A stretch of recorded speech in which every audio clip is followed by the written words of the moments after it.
అందరికీ ప్రభు పేరిట వందనాలండి. మరి ఆదివారం రోజున ఈ విధంగా కలుసుకుని మనం వాక్యధ్యానం చేసుకోవడానికి మరి ప్రభుకి వందనాలు. మరి అవకాశం ఇచ్చిన ప్రభుకి వందనాలు. ముందుగా మరి అందరికీ మరి శుభాలు తెలుపుకుంటానండి. మరి ఆదివారం రోజున మనము ఈ విధంగా మరి చిన్న మందిగా కూడుకుని కలిసి వచ్చి ఇక్కడ వచ్చిన ప్రతి ఒక్క బిడ్డకు వందనాలు, ఆన్లైన్ చూసిన ప్రతి ఒక్క బిడ్డకు వందనాలండి. మరి ఈ ఆదివారం రోజున మనము చిన్న ప్రార్థన చేసుకుని పాట పాడుకుని మరి వాక్యధ్యానం చేసుకుని ప్రారంభించుకుందాము. ముందుగా చిన్న ప్రార్థన. పరలోకమందున మా తండ్రి, నీ ఘనమైన నామాన్ని లెక్కలేని వందనాలు, స్తుతులు, స్తోత్రాలైన ప్రభా. నాయన ఈ ఆదివారం రోజున నేను ఈ విధంగా ప్రార్థన చేసుకునే అవకాశం దయచేసి మీకు వందనాలు తండ్రి. వాక్యధ్యానం చేసుకునే అవకాశం దయచేసి మీకు వందనాలు తండ్రి.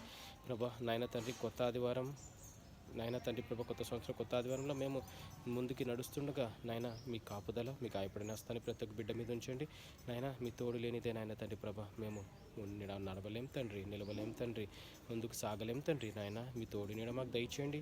మీ గాయపడిన హస్తాన్ని ప్రతి ఒక్క బిడ్డ మీద ఉంచి మీ కృపని నాయన మెండుగా కుమ్మరించి నాయన తండ్రి ప్రభా, మీ కనికరాన్ని ప్రతి ఒక్క బిడ్డ మీద ఉంచి నాయన తండ్రి ప్రభా, నాయన మీ కాపుదలకై నాయన మీకే వందనాలు, స్తుతులు, స్తోత్రాలు తండ్రి. ఈ రోజు వరకు నాయన తండ్రి ప్రభా కాపుదల దయచేసిన మీకు వందనాలు తండ్రి ప్రభా. ఏ పాటి వారంనైనా ఈ విధంగా నిలబెట్టి నడిపిస్తున్నందుకు మీకు వందనాలు, స్తుతులు, స్తోత్రాలు చెల్లించుకుంటూ నాయన ఈ చిన్న ప్రార్థన నజరేయుడైన యేసునామమున నడిపెట్టుకుంటున్నాం తండ్రి, ఆమేన్.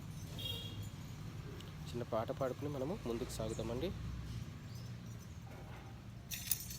నీవు తప్ప నాకు ఈ లోకంలో ఎవరున్నారయ్యా, నీకు తప్ప నాలో ఎవరికి చోటే లేదయ్యా, నీవు తప్ప నాకు ఈ లోకంలో ఎవరున్నారయ్యా, నీవు తప్ప నాలో ఎవరికి చోటే లేదయ్యా.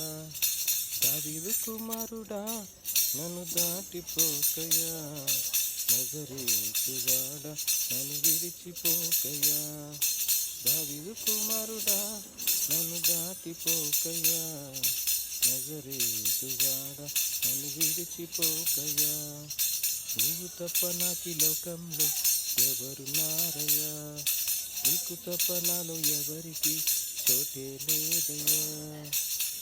గుడ్డివాడినయ్యా నా కనులు తెరువవా, మూగవాడినయ్యా నా స్వరము నీయవా, కుంటివాడినయ్యా నా తోడు నడువవా, కుంటివాడినయ్యా నా తోడు నడువవా.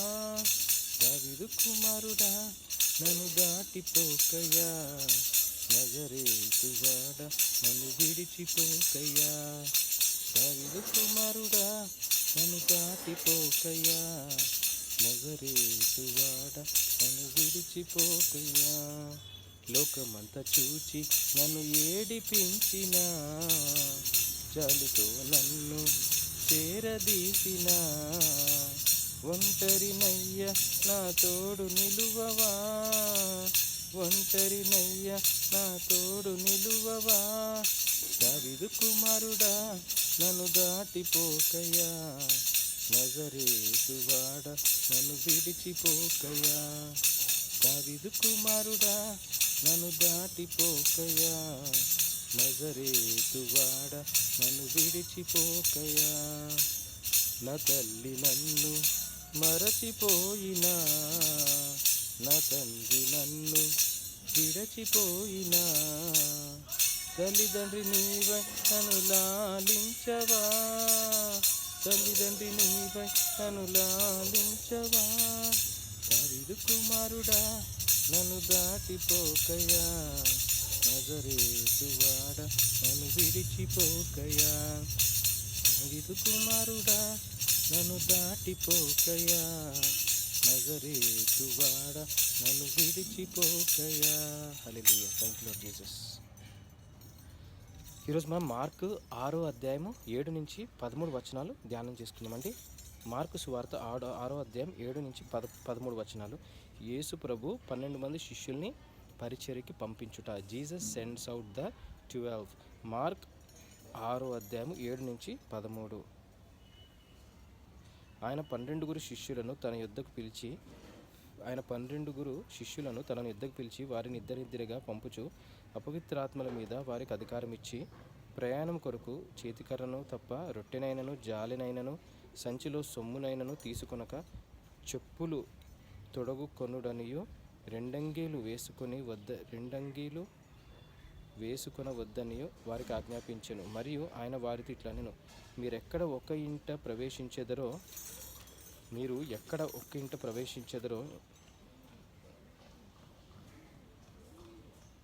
మరియు ఆయన వారితో ఇట్లనెను మీరెక్కడ ఒక ఇంట ప్రవేశించెదరో అక్కడ నుండి మీరు బయలుదేరు వరకు ఆ ఇంటనే బస చేయుడి.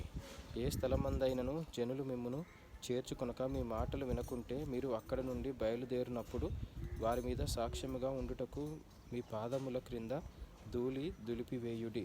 కాగా వారు బయలుదేరి మారు మనసు పొందవలెనని ప్రకటించుచు అనేక దెయ్యములు వెళ్ళగొట్టుచు నూనె రాచి అనేకులకు రోగులను స్వస్థపరచుచు నుండిరి. ఆమేన్. మరి ఇప్పుడు మార్కు 6వ అధ్యాయం 7-13 వచనాలు చూసుకున్నట్లయితే జీసస్ సెండ్స్ అవుట్ ద 12. 7 నుంచి ఆయన 12 శిష్యులను తన యొద్దకు పిలిచి వారిని ఇద్దరిద్దరుగా పంపుచు, అంటే ఆయన 12 మంది శిష్యులను తన యొద్దకు పిలిచారంటే యేసుప్రభు పిలిచి ఏం చేశారు? 12 మందిలో ఇద్దరిద్దరిని పంపుచు, పంపడం అంటే పరిచర్య చేయడానికి ఇద్దరిద్దరిని పంపారు యేసుప్రభు. పంపినప్పుడు ఆయన ఏం చెప్పారంటే అపవిత్రాత్మల మీద అధికారం ఇచ్చారంటే యేసుప్రభు. ఆ ఇద్దరికి ఏం చేశారంటే అపవిత్రాత్మలు, అంటే ఎవరికైతే అపవిత్రాత్మలు పట్టి మరి ఉంటున్నారో మనుషులు, వాళ్ళ మీద అధికారం ఇచ్చాడు యేసుప్రభు. సో దేవునికే వందనాలు చెల్లించుకుంటున్నాను. సో ప్రయాణం కొరకు చేతికర్రను తప్ప రొట్టెనైనను జాలినైనను సంచిలో సొమ్మునైనను తీసుకొనక, సో ఆ ప్రయాణం అంటే వాళ్ళు ఇద్దరిద్దరిని పంపుచున్నట్టు మరి ముందు వచనాలు చూసుకున్నాం కదండి మనము. అయితే అక్కడ ఏం చెప్తున్నానంటే ప్రయాణం కొరకు చేతికర్రను తప్ప రొట్టెనైనను జాలెనైనను, రొట్టె కానీ జాలె కానీ సంచిలో సొమ్మునైనను ఏమి తీసుకోకుండా చెప్పులు తొడుగు కొనుడనియు, చెప్పులు వేసుకుని 2 అంగీలు వేసుకొన వద్దనియు వారికి ఆజ్ఞాపించును. అంటే అంగీలు కూడా మామూలు నార్మల్ డ్రెస్ వేసుకుని వెళ్ళండి అని వారికి ఆజ్ఞాపించారంటే యేసుప్రభు.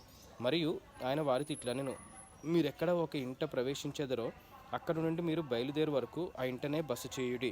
సో మీరు ఎక్కడైతే ఇప్పుడు ఫర్ ఎగ్జాంపుల్ వాళ్ళిద్దరు పరిచయం చేయడానికి ఒక ఇంటికి వెళ్తారు కదండి. ఆ ఇంటికి వెళ్ళినప్పుడు మీరు ఎక్కడైతే ఆ ఇంటికి వెళ్తారో ఆ ఇంట్లో ప్రవేశించినప్పుడు అక్కడ నుండి మీరు బయలుదేరే వరకు ఆ ఇంటనే బస చేయండి. మళ్ళీ మీరు అక్కడి నుంచి బయలుదేరే వరకు మీరు అక్కడే బస చేయమని చెప్పారు. ఏ స్థలమందైనను జనులు మిమ్మును చేర్చుకొనక మీ మాటలు వినకుంటే మీరు అక్కడ నుండి జనులు మిమ్మల్ని చేర్చుకొనక, అంటే ఇప్పుడు ఫర్ ఎగ్జాంపుల్ ఒక ఇంటికి వెళ్తారండి, అక్కడ చేర్చుకుంటారు, మీరు అక్కడే బస చేసి మళ్ళీ బయలుదేరమన్నారు. మరి ఇంకో ఇంటికి వెళ్తారు, అక్కడ మరి వాళ్ళు ఏం స్థలం లేదనుకోండి, వాళ్ళు మీకు ఏమి అకామిడేషన్ ఇవ్వట్లేదు అనుకోండి. ఏ స్థలం మందైనా జనులు మిమ్మల్ని చేర్చుకొనక మీ మాటలు వినకుంటే మీరు అక్కడ నుండి బయలుదేరినప్పుడు వారి మీద సాక్ష్యంగా ఉండుటకు మీ పాదముల క్రింద ధూళి దులిపేయండి. సో మీరు అక్కడి నుంచి వెళ్ళిపోయేటప్పుడు మీ పాదాల కింద దులిపివేయండి. ఎందుకంటే వాళ్ళు మిమ్మల్ని అక్కడ ఉంచుకోవట్లేదు కాబట్టి. మీ మాటలు వినకుంటే మీరు అక్కడి నుండి బయలుదేరినప్పుడు వారి మీద సాక్ష్యంగా ఉండుటకు మీరు కాలు కింద ఉన్న దుమ్ము దులిపివేయండి. కాగా వారు బయలుదేరి మారు మనసు పొందవలెనని ప్రకటించుచు అనేక దెయ్యములు వెళ్ళగొట్టుచు నూనె రాచి అనేకులకు రోగులను స్వస్థపరచుచు నుండిరి. సో అప్పుడు ఏం చేశారంట? అనేక దెయ్యములను వెళ్ళగొట్టుచు స్వస్థపరచుచు ఉన్నారంటే ఇక్కడ అనేక దెయ్యములను వెళ్ళగొట్టుచు నూనె రాచి అనేకులకు రోగులను స్వస్థపరచుచు నుండిరి. సో దెయ్యములు వెళ్ళగొడుతున్నారంటే నూనె రాచి స్వస్థపరుస్తున్నారంట. సో అలా ఇద్దరిద్దరు పరిచర్య చేసుకుంటూ వెళ్తుండగా అలా. సో అదేవిధంగా ఈ వచనం మన జీవితాల్లో ఏ విధంగా ఉంటుందంటే మనం కూడా ఇప్పుడు మనం భార్య భర్తలుగా ఉన్నా కానీ, ఫ్రెండ్స్గా ఉన్నా కానీ, లేదంటే ఇంట్లో సిబ్లింగ్స్ లాగా ఉన్నా, ఎలా ఉన్నా కానీ దేవుడు ఏం చెప్తున్నాడంటే, వాక్యం ఏం సెలవిస్తుందంటే, దేవుడు బైబిల్లో ఇద్దరిద్దరిని ఏ విధంగా అయితే మరి పరిచర్య చేయడానికి పంపించారో మనం ఇద్దరిద్దరు అవ్వచ్చు.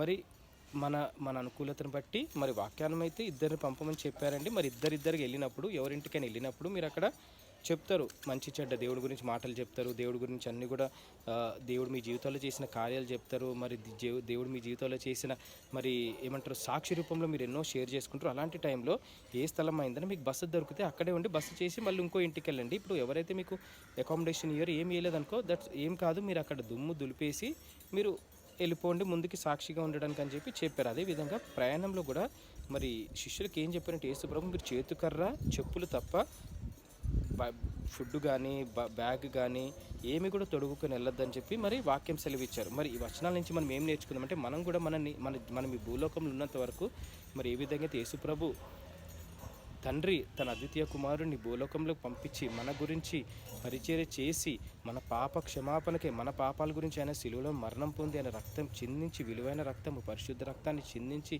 మరి మన పాపాల నీ గురించి ఆయన మరణం పొందారండి, తిరిగి మళ్ళీ పునరుద్ధానమే లేసారు యేసు ప్రభు. అదేవిధంగా మనం కూడా ఈ భూలోకంలో ఉన్నంత వరకు మనము పాపులము, కానీ దేవుని కృపను బట్టి మనకి పాప క్షమాపణ దొరికిందండి. సో అందుకే మనం కూడా పరిచర్య ధర్మం, ఎందుకంటే we are the servants of God. మనం ఈ భూలోకంలో ఉన్నంత కూడా మనకు తోచినంత పరిచర్య చేసుకుంటూ మనకు ముందుకు సాగమని మరి వాక్యం సెలవిస్తుందండి. అదేవిధంగా మన సమయం బట్టి మనం డ్యూటీలు చేసుకున్నప్పుడైనా కానీ, ఈవినింగ్ టైంలో కానీ, లేదంటే ఏదో ఒక టైంలో మనకు టైం దొరికినప్పుడు మనం పరిచర్య చేసుకుని ముందుకు సాగితే మంచిదని మరి వాక్యం సెలవిస్తుందండి. మరి ఆ విషయానికే మనం ధ్యానించుకుని, మరి ఆ వచనాలు ధ్యానించుకుని మనం ముందుకు సాగుదాము. మరి చిన్న ప్రార్థన చేసుకుని ముగించుకుందాం. పరలోకమందున మా తండ్రి, నీ ఘనమైన నామమున లెక్కలేని వందనాస్తుతులు స్తోత్రాలైన ప్రభా.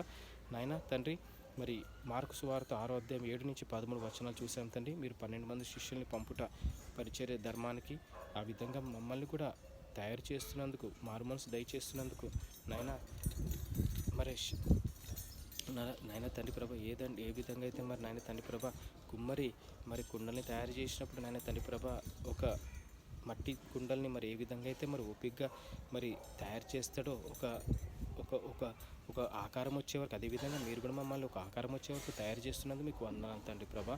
ఈ వచనాల నుంచి నేను మేము ఏం నేర్చుకోవాలో మీరే మాకు సహాయం తెచ్చేస్తున్నాం. మీకే వందనాస్తుతులు స్తోత్రాలు తండ్రి ప్రభా. ఆది నుంచి అంతవరకు మీరే మాకు తోడున్నారని మేము విశ్వసిస్తూ నమ్ముతూ మీకే మహిమగంతా చెల్లించుకుంటూ మాలో విశ్వాసాన్ని, నిరీక్షణని నాయన కృపను గురించి మీకే వందన, తగ్గింపును దయచేస్తాం మీకే వందనాలు తండ్రి.